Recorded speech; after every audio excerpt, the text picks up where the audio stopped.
Well, welcome to part 2 of Get Over Yourself workshop. And I know some people have been waiting for this, and there's actually going to be a part 3, a part 4, I'm sure.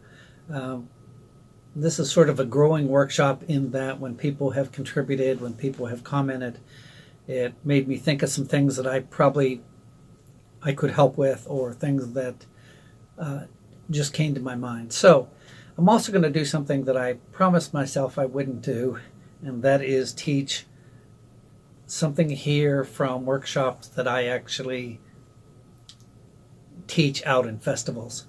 But I'm going to do that. And this is actually from a workshop called Overcoming the Fear. And I'm not going to teach all of it, obviously, but there's some points that I think might help. In the last workshop, or maybe it was in the addendum, I said, what would you do if you had no fear? If you could overcome your fear, what could you accomplish? And I'm not sure if you wrote that down or if you've thought about it, but I would recommend writing that down. And before we go any farther, I'm going to recommend writing down this next question. Why are you doing what you're doing? Not why are you learning an instrument? That's usually an easy answer. Usually it's to make us feel good. It's fun. It's self-fulfilling. So I want to ask this question. Why do you want to perform? Why do you want to play in front of others? What is your reason for doing that? What's your motivation? And before we go any farther, I would recommend that you write that answer down. So if you have to put this lesson on pause, put it on pause, take a second, get a piece of paper, get a pencil, and write that down. Why are you wanting to perform? Why are you wanting to play for others? So, if you've done that, let's move on. In the last video, in the last workshop, or part 1, I said that it really all boils down to pride. And again, maybe that was in the addendum itself. But I brought that point out.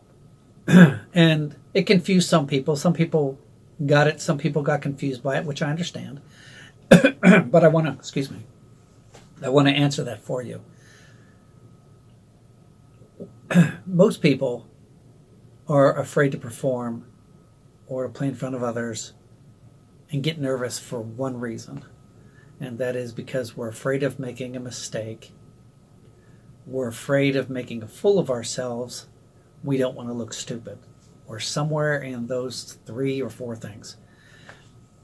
That all boils down to pride, because we don't want to look stupid. We don't want to feel foolish. We don't want to, nobody wants to feel those things. But when those things hinder us from doing something, it all comes down to pride. Pride is simply making yourself, making your thoughts, making your emotions, making your actions more important than anything else, or putting it before others. So when I said that, that's what I meant by that. And we all have it. This is not something that one person has or 2 people have. Anybody who's really afraid to make a fool of themselves or laugh at themselves, there's some pride there. So if you say, well, I'm condemning you, well, I'm condemning me too. I'm condemning everybody because that's what it is. But let me ask you this question. Why? I want to go back to the question that I asked, and I wanted you to write the answer down. Why do you want to perform and play in front of others? Hopefully you have that answer written down. When I was a youth pastor, I had a kid in my youth group who came up to me one day, and he said he was going to be a youth pastor. He wanted to be a youth director. And I said, that's great, and I thought that was a wonderful thing. And then I started talking to him and asking him why. In other words, is this something he felt led to do? Is this something he felt called to do? And his answer was simply this: I want to show everybody how it's done right. In other words, he didn't like what I was doing. He didn't like what any previous youth pastor had done. And he had told me that.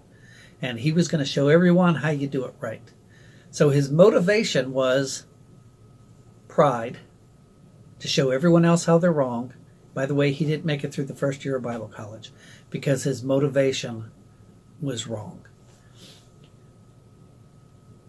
I probably have told you this. Some of you know this. I wrote a song called The Unwalked Trail. And I'm not sure if I've told this in any workshop on video or not, but let me tell you about that song because it'll explain what my motivation is. The song, about 3 years ago, maybe going on 4 years now, we were told my dad was going to die. This was over Christmas. They said he would not make it. He had congestive heart failure. It was the first year without my dad at Christmas. We asked how long he had. They said maybe, 2-3 weeks, maybe 2-3 months. They didn't really know, but that he was going to die.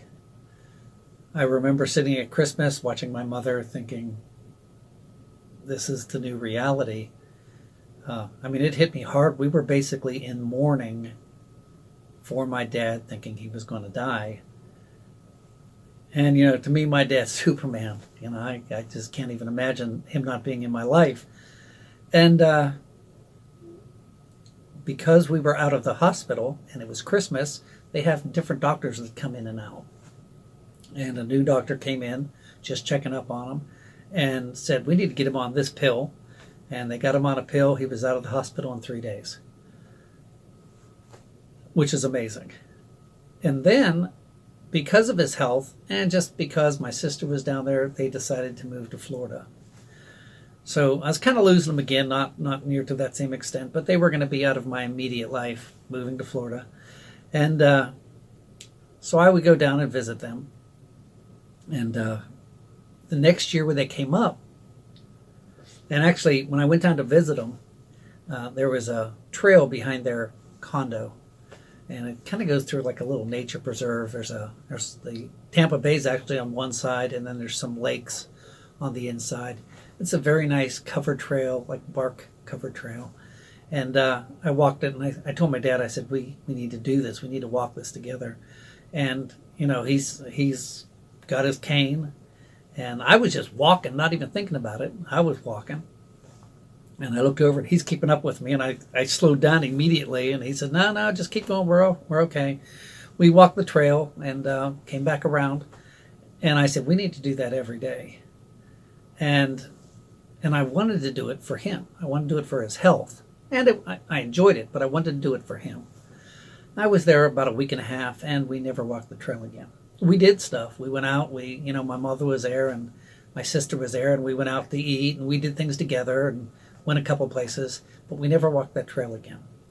When I was getting ready to leave, I said bye to my mom, and she started crying, which made me cry. And then my dad, he wanted me to give him a ride to his car because he had moved his car for me. And I took him down, and when he got out of the car and started walking to his, he turned around and he just said, hey, you know something? And I said, what's that? He said, we never walked that trail again. I got in the car, started to drive, and I bawled for about 15 minutes because I thought, I'm never going to walk that trail again with my dad. They came up the next Christmas, and my dad was in the hospital again. And I wrote a song called The Unwalked Trail. When I've played that song at festivals, for concerts, I can tell you about a dozen or so adult men who've come up to me either afterwards or who have written me and said, because of that song, my relationship changed with my dad. I remember when I was in Everett, somebody came up to me, and as soon as I played the song, they actually left the concert where it was quieter and called his dad right then and there. That is why I like to perform. That is my motivation. It's not about the song. It's not about me. It's not about whether I make a mistake or not. I would rather have men come up to me, sons come up to me, and have their relationship changed with their father than having standing ovations and applause. Because it's not about me, it's about giving to somebody else. When my mom died last March, March 2nd, and my wife sang at her funeral, and she sang it as well. And in the middle of the song, she looked over at my mother's casket, and her voice hitched. And she kind of stopped and had to restart that verse over again. And after, she came up to me and she said, "I am so sorry that I messed that song up." And I said, "Where did you mess the song up?" And she said, "Where my voice hitched and I had to start over." And I said, "That wasn't a mess up, that was perfection." She says, No, I messed it up." And I said, no. I said, "What do you think people care about? Hearing that played absolute or sung absolutely perfect, or seeing the love that you have for my mother?" And honestly, I would rather people see the love that she had for my mother than have her sing absolutely perfect. It's not about perfection.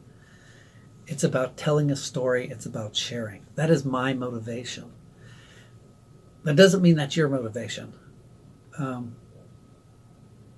But I will say this. When you take it away from me, my embarrassment, how I feel, and you make it about someone else, you're taking a huge target off of your back and taking a whole lot of that fear.